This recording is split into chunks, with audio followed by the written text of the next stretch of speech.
morning or good evening, bringing this with Pringles. Here I am.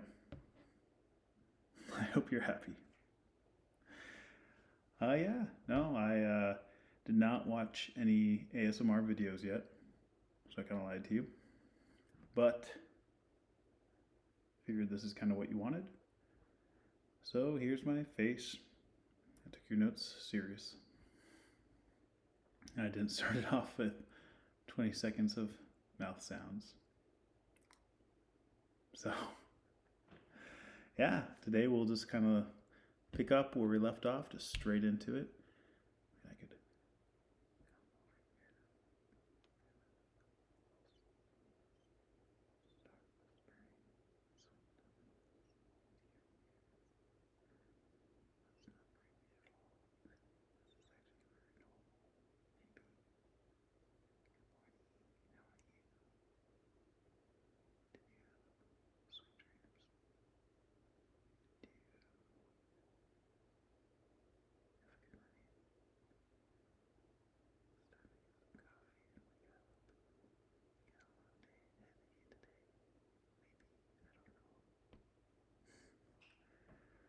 All right, I can do that. I can do that. That's not as, I guess, bad as mouth sounds. So we'll get into it. Let's see. So these names are definitely really crappy. But we'll just kind of make do, I guess. All right, so the messengers had gone back to the king, told him, like, hey, we're not going to hook you up, not going to help out. So, okay, now we're moving on. King Osborne took a band of men, and he had gathered and went north to Moor, where he met King Arvnot and Solvi Chappa, and together they amassed great forces. By then, King Harold had arrived from the north with his forces, and the two sides clashed on the forge near Solski Island. A fierce battle ensued, with heavy losses on both sides. On Harold's side, the two earls Oscott and Osborne were killed, along with two of the earls Håkon and Lade's son. Grasdok and Hardegard, and many other great men, while King Arvnund and King Osborne were killed on the side of Moor. I feel like I'm gurgling, when I say these names. Really, I do. It's like,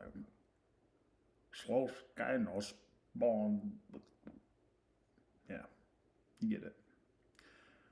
All right, so Solvi Chappa escaped by fleeing and became a great Viking, and often raided in Harold's kingdom, which is how he earned his nickname. Afterwards, King Harold conquered South Moor. King Osborne's brother Vermund kept control of the Forgedane province and became its king. This happened late in autumn, and King Harold's men advised him not to head south past Stad at that time, so Harold appointed Rolfgant to rule the north and south Moor and Romsdale, and returned to Trondheim, keeping a large band of men with him. The same autumn, Earl Atli's son attacked Oliver Hump and his farm, intending to kill him. What? Betrayal. They had far too many men for Oliver to fend off, so he fled. He went down to Moor, met King Harold, and became one of his men. Then went north to Trondheim with the king that autumn and became close friends with him. He stayed with the king for a long time and became his poet. Don't you know it? That winter, Earl Rolven traveled inland across Lake Isdal and south to the Forgedane, and received word about King Venom's movements. King Venom. Ragnolf turned up one night at a place called Nutsdale, hell yeah, where Vermin was at a feast. By the way, if like any Icelandic, Nordic people see me absolutely butchering this, my apologies. I'm making this for an audience of one at this point, so don't kill me. Alright, so he went to Knotsdale. Vermin was at a feast. He stormed the house and burned the king and 90 men inside. That is metal. Gary from Burl joined Earl Rogfald with a fully manned longship, and they went to Moor together. Ragnolf took the ship that the King Vermin had owned and all the possessions he could manage. Then Kari traveled north to Trondheim to meet King Harald and entered his service. The following spring, King Harald sailed southwards along the coast with his fleet, conquering the Forsdane and the Faerzel provinces, and appointing his own men to rule them. He put Earl Harold in charge of the Forsdane province. Once King Harold had taken over the kingdoms he had recently won, he kept a close watch on the landholders and powerful farmers, and everyone else he suspected would be likely to rebel, and gave them the options of entering his service or leaving the country, or third choice, of suffering hardship and paying with their lives. Some had their arms and legs maimed. You get a choice. I'll make you an offer that you can't refuse. God, my accents are on point. My impressions are on point. You can't stop them. You got a third option. I'll maim your legs. All right. In each province, King Harold took over all the estates and all the land, habited and uninhabited, and even the sea and the lakes. Greedy motherfucker. All the farmers were made his tenants, and everyone who worked the forests and dried salt, or hunted on the land or at sea, was made to pay tribute to him. Many people fled the country to escape this tyranny, and settled in various uninhabited parts of many places, to the east of the Japland, in the Harlesglen, and to the west of the Hebrides, the Shire of Dublin, Ireland, Normandy in France, Caithness in Scotland, and the Orkney Isles of the Shetland Isles, the Faroe Isles. And at this time, Iceland was discovered. Roll credits. That's it. Okay. So I guess all that led up to people fleeing to the winds, and Iceland was discovered. Cool. All right. We'll do another quick little bit here. King Harold stayed with his army in the Forsdane and sent out messengers through the countryside to meet the people that he had left. He had reason to conduct...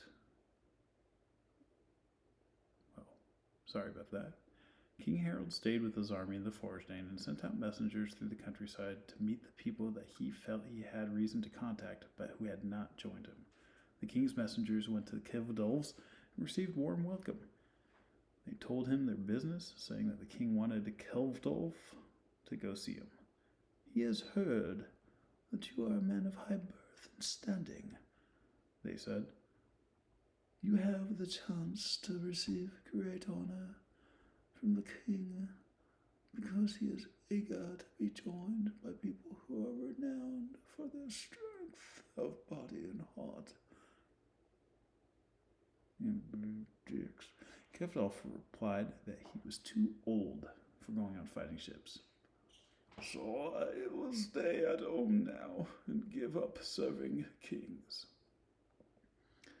Then let your son go to the king, the messengers said. He's a big and brave man. The king will make you a landholder if you serve him. I don't want to be a landholder while my father is still... Oh, wait. Switched characters. I don't want to be a landholder while my father is still alive, Grim said, because he is my superior for as long as he lives. The messengers departed, and when they reached the king, they told him everything that Kevdolf had said to them. The king grew surly, remarking that these must be arrogant people, and he could not tell what their motivation was. Oliver humps back at it, and he was present, then asked the king not to be angry. I will go see Kevdolf, he said, and he will want to meet you, when he knows how important it is to you. So Oliver went to go see Kevdolf, and after describing the king's rage, told him he had no choice but to go to the king or send his son in his place, and that they would be shown great honor if they obeyed. He spoke at length, and rightly so, about how the king repaid his men with both wealth and status.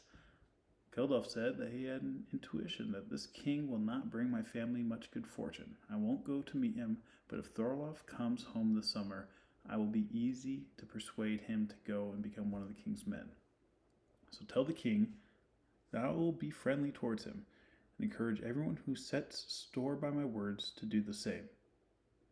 As far as acting on his behalf goes, I will maintain the same arrangement I had under the previous king, if that is what he wants, and then how the two of us will get along together.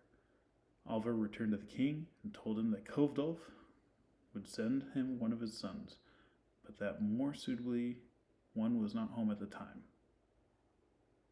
But that the more suitable one was not home at the time. Got it.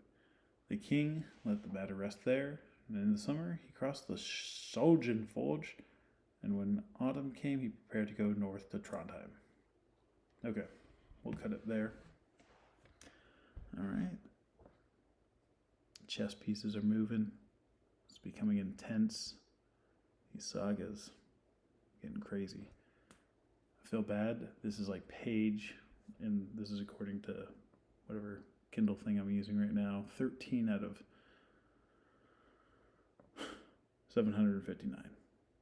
But there's a lot of stories in it, so it's not just this story.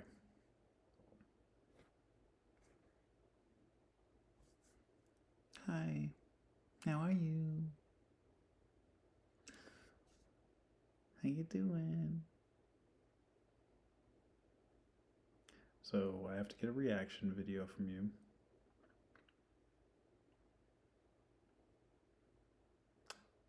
And I think pretty much checked all your boxes as far as critiques go. Didn't do like half a minute.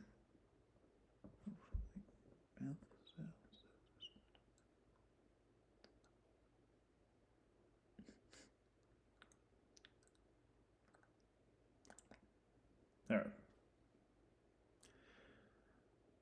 Hope you have a good day. And I hope this